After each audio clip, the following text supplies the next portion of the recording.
and everywhere around the country. Join us and the Black is Back Coalition for Social Justice, Peace, and Reparations as we march on the White House in Washington, D.C. on November 1st and 2nd, where we raise up the demand for an end to this war being waged on the African community by the U.S. government, primarily through local police forces. Hi, my name is LaTanya Magwood. I am the chair committee of Free and Defend Tavon O'Neal Grayson. I am also Tavon's mother. And this movement to free and defend Tavon Grayson is part of a greater movement to resist the war that the U.S. government is waging against African people. The story that we're about to hear Sister LaTanya tell us about what happened to her son is no different from the story that we just heard in the case of Oscar Grant, in the case of Sean Bell and Amadou Diallo, except for the fact that Tavon survived the OPD's attempt to murder him as he came out of a parking garage downtown Orlando, not too far from where we at right now at this very moment. On the night of July the 19th, Tavon went to a nightclub called Beach of Nightclub, downtown Orlando. While inside, he was accosted by security and thrown out of the club. As Tavon walked from the club to the parking lot, where his car was located in the parking garage, as he got into the car to leave, the officers say that he looked nervous. Looking nervous gave them the right to try to approach him and do what they did to him.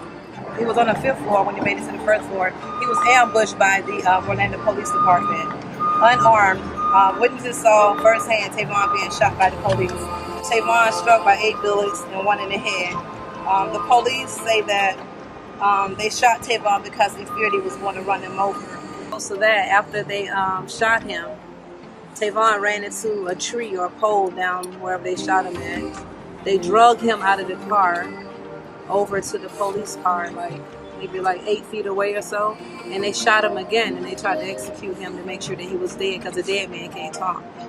Because of the shots he took, he has lost a chunk of his liver, a chunk of his intestines. He was shot in the back. He's not paralyzed, but it hit his spine, and also shot in the head.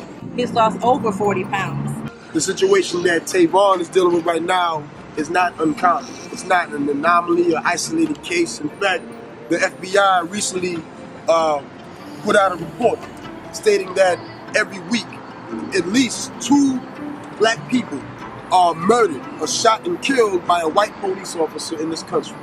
So we are holding this very important march on Washington, D.C., on the White House, so that the world knows that we are opposed to this war being waged on our people by the U.S. government. And most importantly, we are calling on African people and our allies from Orlando and everywhere around the country to join us and the Black is Back Coalition for Social Justice, Peace, and Reparations as we march on the White House in Washington, D.C. on November 1st and 2nd, where we raise up the demand for an end to this war being waged on the African community by the U.S. government, primarily through local police forces.